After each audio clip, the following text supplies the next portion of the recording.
Happy Diwali.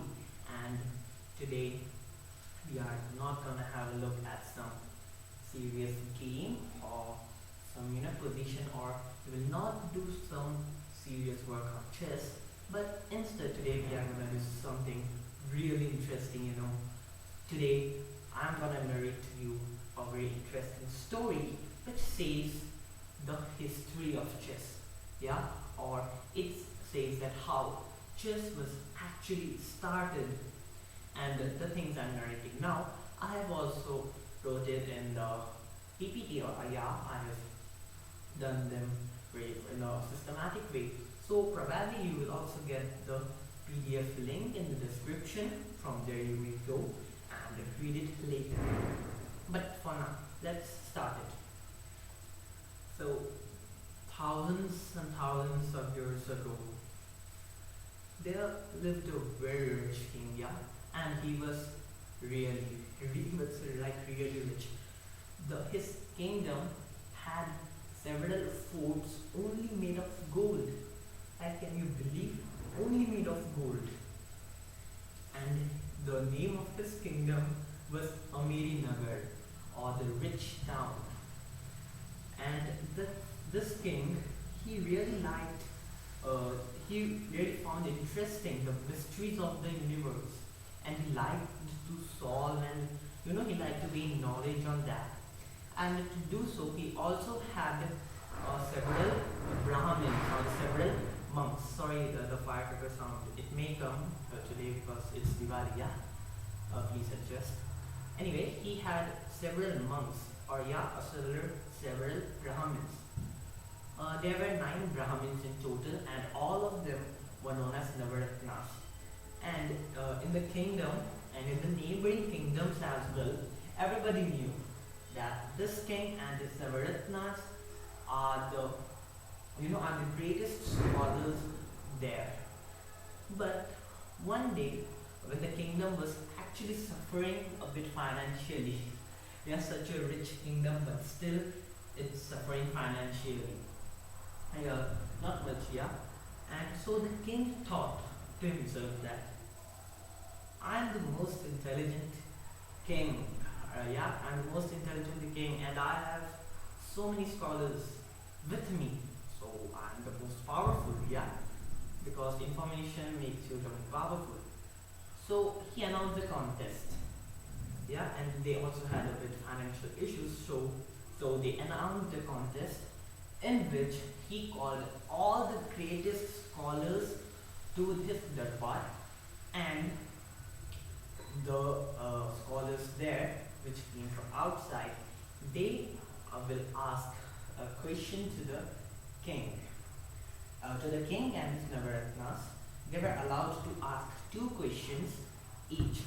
Yeah, and if the king or the Navaratnas were able to give their answers correctly, then the persons or the scholars which came from outside, they have to pay a sum of 100 gold coins to the king.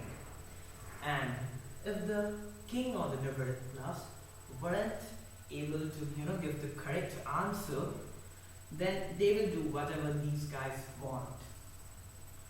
And okay, meanwhile there was a rival kingdom too. Okay, so now there's a twist in the story. So meanwhile there was a rival kingdom too, and its name was Nagar, or a poor town. Yeah, the name is poor town. That's the rich town, Nagar. It's the poor town, Nagar. So these were rivals, and this town, Nagar, he was looking for a chance to take a revenge. Now you might be asking, why to take a revenge? Because many years ago, means like before this incident took place, the forefathers of the Nagars forefather, or the foreking, and the Nagar's foreking, they were best friends. Yeah, they were like what we call in Hindi Jigri Dost.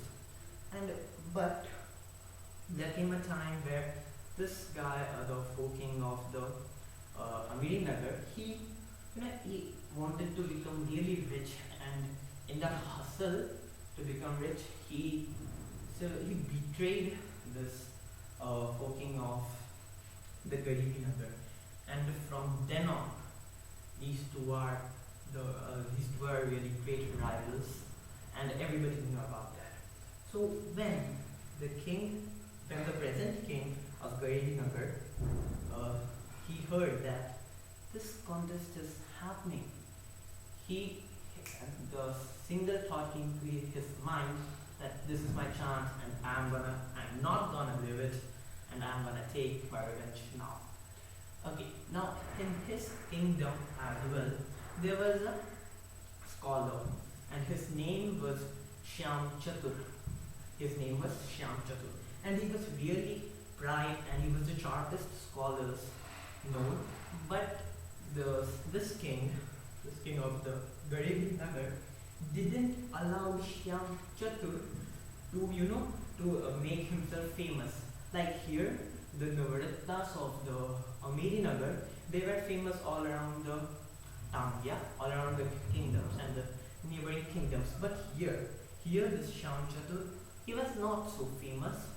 Maybe the king of the Garibi Nagar has kept it as what do you say, a secret weapon. So when he found this chance, he immediately called for Shyam Chatur, and he ordered him to get ready for this contest.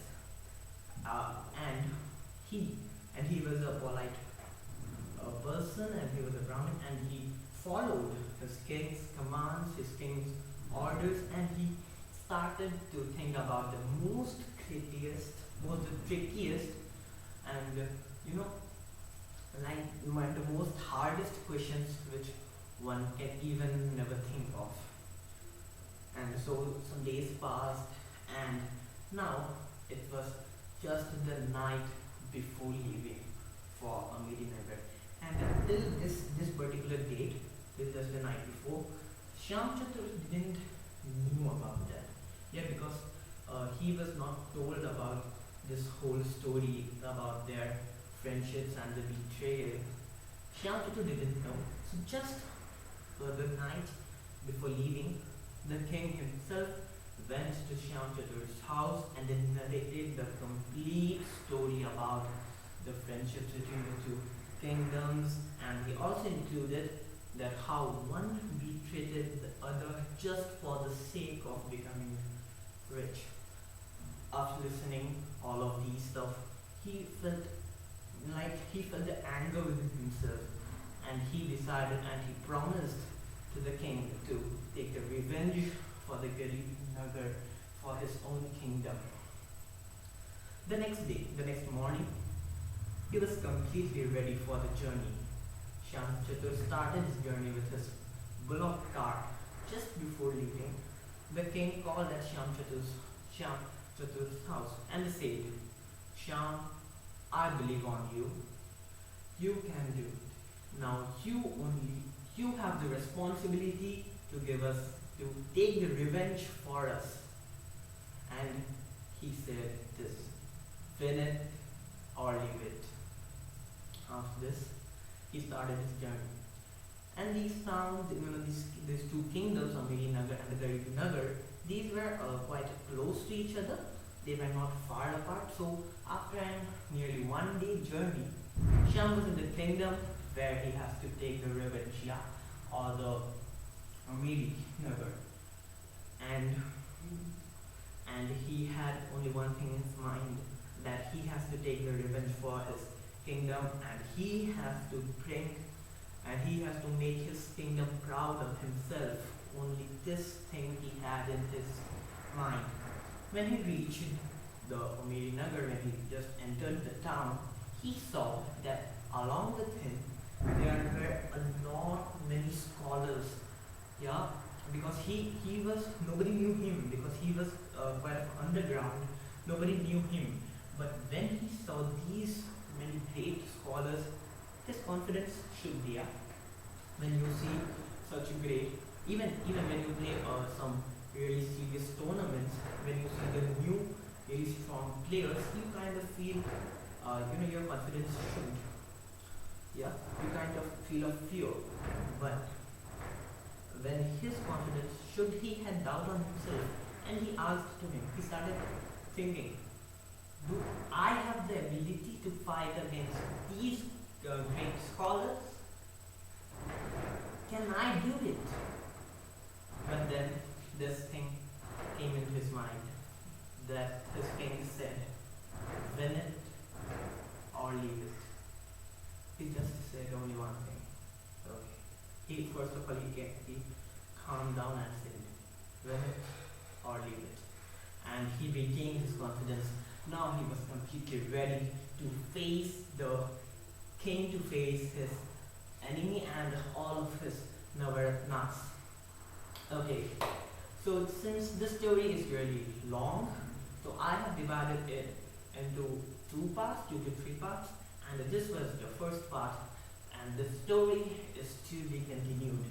Until now, all the things I have told, these are also written.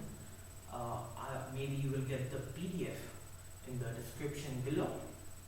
That's it for today. Enjoy your Diwali, and that's it. Bye bye. That's that.